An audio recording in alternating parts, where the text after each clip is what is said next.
राहुल गांधी जब आए मेरी गली में तो सबको कह रहे आ जाओ मिल लो, मैं आया हूँ मिल लो, इस तरीके से। मेरे को ये अंदाज़ा नहीं था कि मेरी बात से राहुल जी इतने प्रभावित होंगे कि वो मेरे गरीब के जो घर भी आ जाएंगे। मैंने मेहनत कर सब आदि की राहुल जी आया उस दिन से तो पहले मुझे बात भूख लगना बंद हो गई और मैं रात को सोना बंद कर गया और मैं हर लम्हे को जीने लगा, क्योंकि मुझे पता है कि वो बहुत बड़ी शख्सियत है, वो बहुत बड़ा कद है और बहुत पवित्र आत्मा है। जैसे राहुल गांधी आए तो मैंने उनसे बहुत सारी बातें करनी थी, तो मैंने कहा सर जय श्री कृष्णा और मुझे आपसे बहुत सारी बातें करनी है सर। मैं कहता हूँ जो लोग राहुल गांधी जी की आलोचना करते हैं उनके जीवन को महसूस करेंगे तो वो उनके प्यार में पागल हो जाएंगे। और जब वो गाड़ी में बैठे और लोगों ने देख लिया था कि राहुल आ गए हैं और जो शोर मचाया कि राहुल गांधी, मेरी बस्ती की बूढ़ी माँ भी मिली और बच्चे भी मिले। करोड़ों लोगों की दुनिया में हर किसी के नसीब में ये चीज़ नहीं लिखी रहती है, तो मानते ना।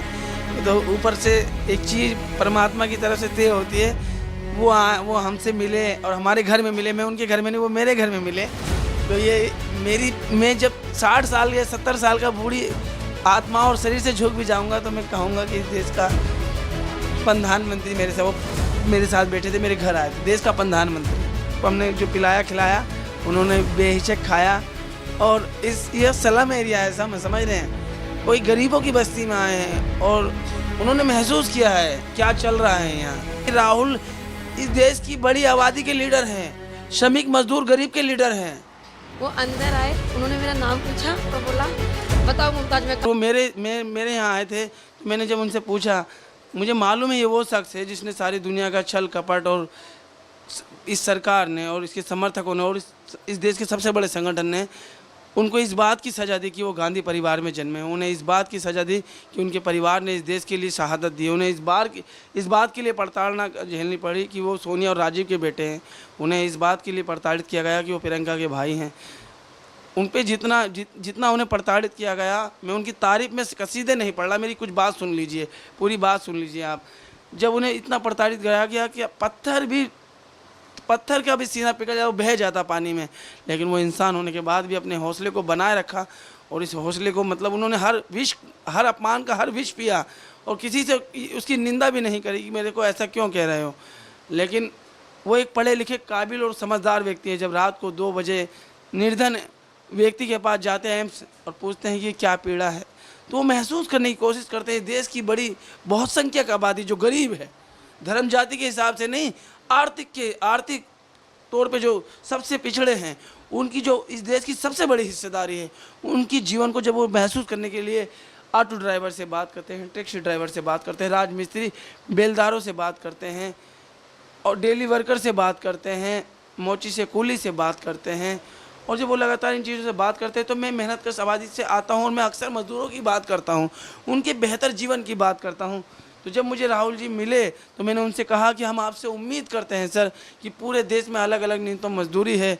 दिल्ली में जो न्यूनतम मजदूरी है वो भी नहीं मिल रही, यहाँ 18 से 22 है, लेकिन हकीकत में महिलाओं को 6 से 8 हज़ार रुपये मिल रहे हैं। ये असमानता क्यों, ये आर्थिक शोषण क्यों, ये सामाजिक शोषण क्यों?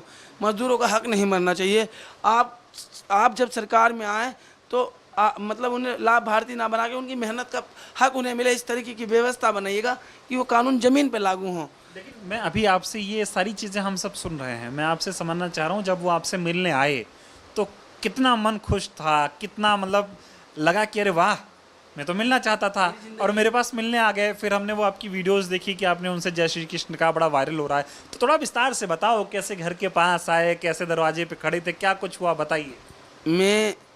उनकी टीम मेरे से संपर्क में थी और जैसे उन्होंने मुझे बताया कि राहुल जी आए उस दिन से तो पहले मुझे बात भूख लगना बंद हो गई और मैं रात को सोना बंद कर गया और मैं हर लम्हे को जीने लगा, क्योंकि मुझे पता है कि वो बहुत बड़ी शख्सियत है, वो बहुत बड़ा कद है और बहुत पवित्र आत्मा है। और मैं जब उनसे सुना और जब पुलिस वाले मुझसे फ़ोन करके कहे कौन आ रहा है, मैंने कहा आपको जो जानकारी मिल रही है वो शेर आ रहा है, राहुल गांधी आ रहा है, तो मुझे पहले क्यों नहीं बता दिया। मैंने कहा मुझे भी पहले नहीं पता था कि वो आ रहे हैं। एकाएक सारी चीज़ें संभालना मुश्किल होता है, हमारी भी तो जिम्मेदारी, हम पुलिस के लोग हैं। मैंने कहा ठीक है संभालिए। और जैसे जैसे राहुल गांधी आए तो मैंने उनसे बहुत सारी बातें करनी थी, तो मैंने कहा सर जय श्री कृष्णा और मुझे आपसे बहुत सारी बातें करनी है सर। तो उन्होंने मुझसे सारी बातें करी और मुझे पूरा टाइम दिया उन्होंने। लगभग कितना समय आपके पास बैठे? यही कमरा है, यहीं बैठे? 25-30 मिनट वो मेरे साथ बैठे हैं। 25-30 मिनट बैठे और मैंने उनसे डायरेक्टली कहा सर मेरे शब्द मेरे लिए नहीं, इस देश की बड़ी आबादी के लिए है, क्योंकि सर आप देश के बड़े नेता हैं और आपने पिछले कई सालों में बहुत कुछ सहा है और आपने मज़दूरों के जीवन को समझा भी है और आज आप मज़दूर के घर में बैठे हैं।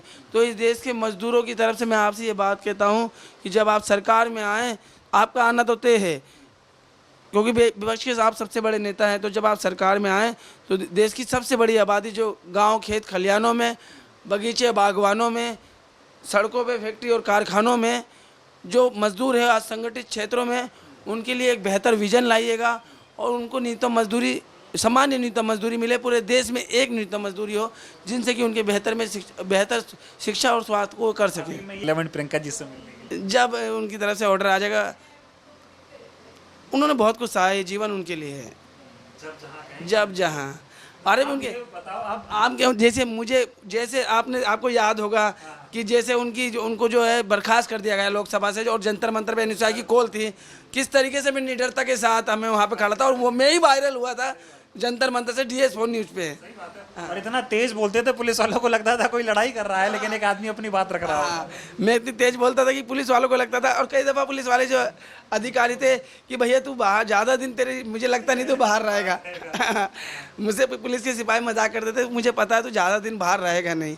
लेकिन मैंने अपनी बातों में हमेशा संवैधानिक मूल्यों का ध्यान रखा कि मैं हमेशा बातों में संवैधानिक दायरे में रहूं और गांधीवादी तरीके से रहूं, और हम सभी को इसी मार्ग और रास्ते पे अपनी यकीन और विश्वास रखना चाहिए। परिवार का एक सदस्य आपको और मिल गया। जी बिल्कुल, और इस देश को मिल गया है, देश को मिला हुआ है और हम सब उनके लिए हैं और प्यार करते हैं उनसे, और वो आपसे प्यार करते हैं, इसलिए आपके नहीं पास कि वो मेरे घर आए हैं, इसलिए नहीं वो मेरे घर आए। हम सबको पता है इरफान, आप मैंने अभी जब वीडियो शुरू किया था तब भी मैं ये कहता था और कहा भी मैंने कि इरफान जहाँ भी बात करते तो एक बात कहते थे कि अगर वो राहुल गांधी से मिलेंगे तो उनसे भी सवाल पूछेंगे और उनसे भी जवाबदेही मांगेंगे। जी, और वो एक पवित्र आत्मा है, उन्होंने बहुत विष पिया है, उन्हें बहुत चीज़ों की बेवजह सजा दी गई है और इसीलिए हम सब उनके पीछे खड़े हो जाते हैं कि आप आगे बढ़ते चलें।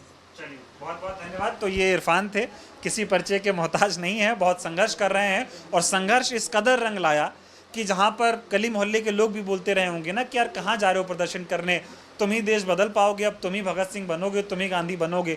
लेकिन जब संघर्ष रंग लाता है तो अच्छा लगता है। और मैं मम्मी से बात भी आपके कर रहा था तो ये बता भी रही थी कि पहले जाता था तो हम लोग बड़ा इसकी जांच परख करते थे, कहाँ जा रहा है, कैसे जा रहा है, लेकिन हमेशा साथ दिया परिवार के लोगों ने। मैं कहता हूँ कि ज़माना जब आपको पागल कहना स्टार्ट कर देना, समझ लेना कि कामयाबी की पहली कदम पे हो आप।